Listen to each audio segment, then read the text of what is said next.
Lately, there have been some new wagons coming onto the market. I just recently tested the Mercedes-Benz C300 wagon, and one thing I discovered, I like wagons. Why? Well, they offer the utility that I need, yet they handle so much better than an SUV.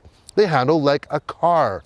And today we're test driving another wagon from the company who have been making wagons and making them pretty cool for a long time. That's Volvo. This is the V90 Cross Country. Have a look at it. It's luxurious, it's sleek, it's exquisite.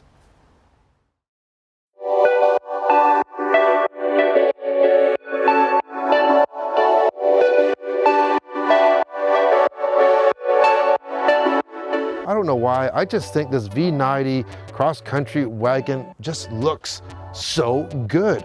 It's simple, but it's elegant, like I mentioned. In the front, the grille is made up of these vertical black bars, accented by these little chrome rectangles. It's understated, but it looks kind of aggressive and sporty. Then you get the Taurus hammer headlights in the front. These are directional headlights as well. This one's equipped with 19-inch wheels. The Cross Country does have a higher ride height, giving you more clearance for a little bit of light off-roading, maybe going to the cottage or on some logging roads. And it's also equipped with body cladding as well to protect those wheel wells and those rocker panels. And this thing just is long. Here's a couple pictures that I took in some parking lots that I parked it in, and you can see where the nose and the tail end, and it really takes up every bit of that spot. And that's where it's really handy to have those front and rear parking sensors. If you're wondering how long this V90 is, well, in comparison to my own Toyota Highlander, that one is 4,890 millimeters. This V90 Cross Country is 4,939 millimeters. This is longer than my Highlander. This V90 is equipped with an automatic trunk, little kick to the left of the middle, and up it goes as long as you have the key in your pocket. And this is an interesting thing though. I have a bag here, as you can see, but this is equipped with a shopping bag option, I guess. So there's a flap here, and you just raise it up. It's kind of spring loaded here, and you have some straps here so you can put things in behind there. You have hooks here for grocery bags, or let's say for this camera bag, I want to hold it there. What's nice is if I'm putting the brakes on, it's not going to go any further and fly forward. Plus, if it slides forward, you've got to kind of reach for it way in there because it's very deep back here. Now, one other option that you can get that this one does not have is a retractable trailer ball that comes out from the middle.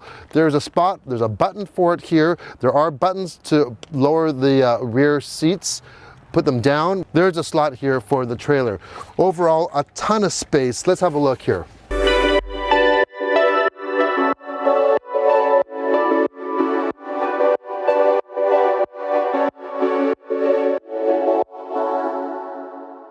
Like other new Volvos, the V90's interior is simplistic, modern. It really feels like you're in a well-designed European apartment. You know how the Swedish are with their furniture. That's what it's like. The materials, everything fits really good, but it just kind of fits together, not in just the fitting, but they complement each other in the type of materials like the wood and even the mesh for the speakers, the steering wheel, the stitching on the steering wheel. It's very, very nice. I really like little touches like the frameless rear view mirror. That's a nice touch. This one is equipped with like a digital cockpit, so you don't have analog gauges there. It's great because you can get your navigation on there as well, so you don't have to turn your eyes too much over to the side. Over to the side though, you have an almost 10-inch screen, and this screen works very much like a tablet, like your iPad. You swipe left, you swipe right, you have a home button in the center. You can get everything from all your radio stations, your performance of how you're driving. It does have Apple CarPlay and Android Auto as well. So it's really good. One thing I'm curious about, maybe it's possible, I haven't found a way though. The backup camera on this is quite clear and you have different options. You can zoom in. It also has a 360-degree camera, which is a must. I'll get to that in a second when we drive because this thing is long. But you can't get both of them on the screen at the same time. Lots of other systems, you have them side by side. And this one, you have to pick one or the other. So if you're backing up, you have that rear view and you want to see your overview, you have to hit that 360 button and then it gives you that, but you lose your backup camera. So that I'm not a huge fan of.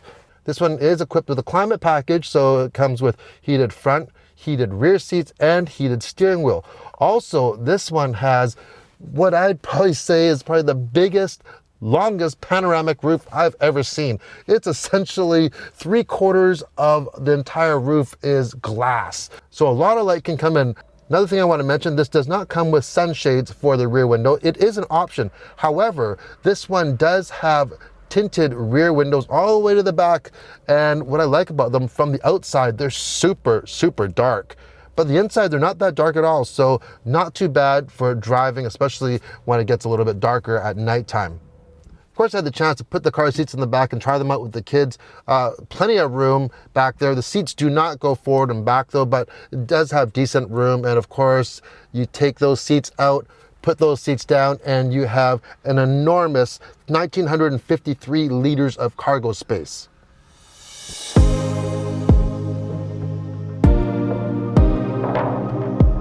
All V90 Cross Countries come standard with all-wheel drive, but there is a choice between the V90 Cross Country T5 and the T6.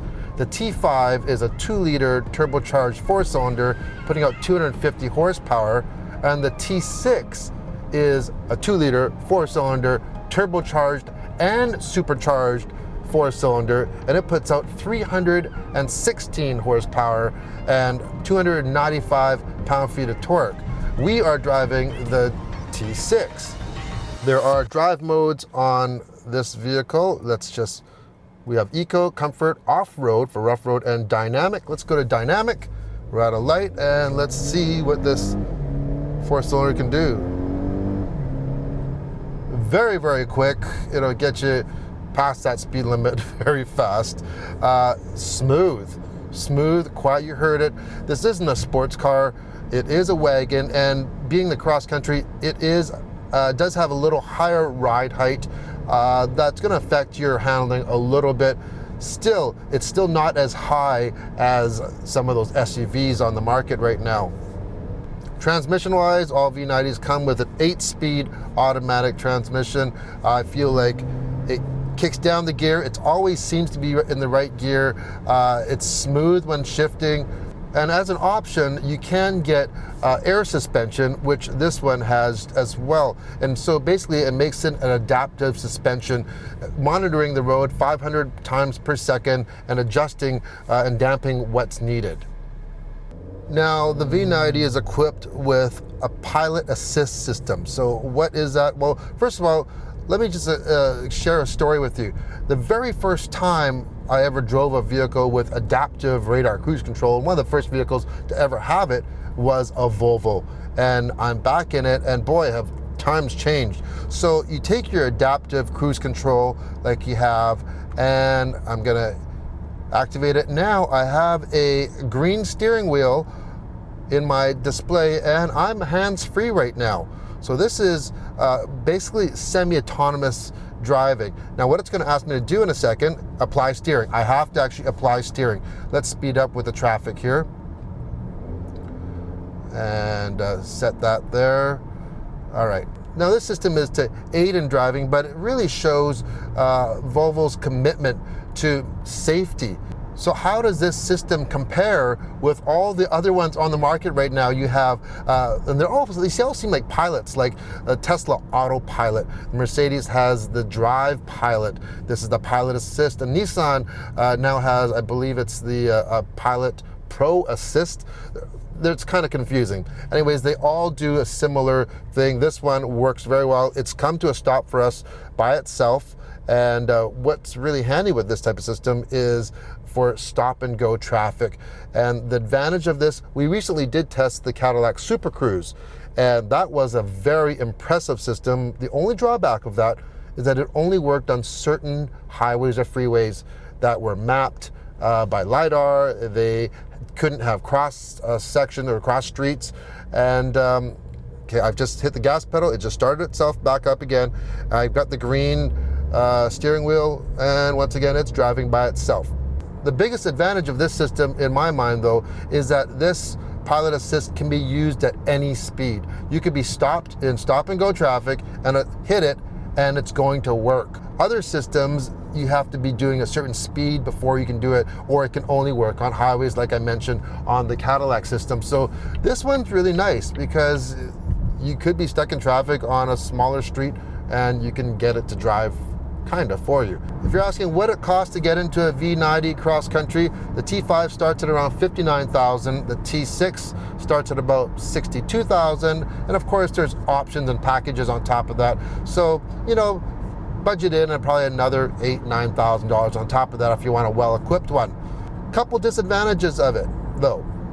First of all, with the cost of fuel right now, unfortunately this takes premium fuel, so that's going to hurt the pocketbook. And second of all, yeah, unlike the XC90, you can get that with that cool plug-in hybrid system. That one's not available on this V90 Cross Country. At least it's not in Canada. But on the positive side, why would you want to get an XC90 or an SUV since everyone's got them? This one really stands out.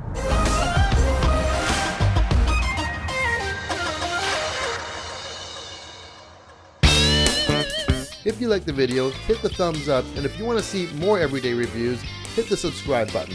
Thanks for watching.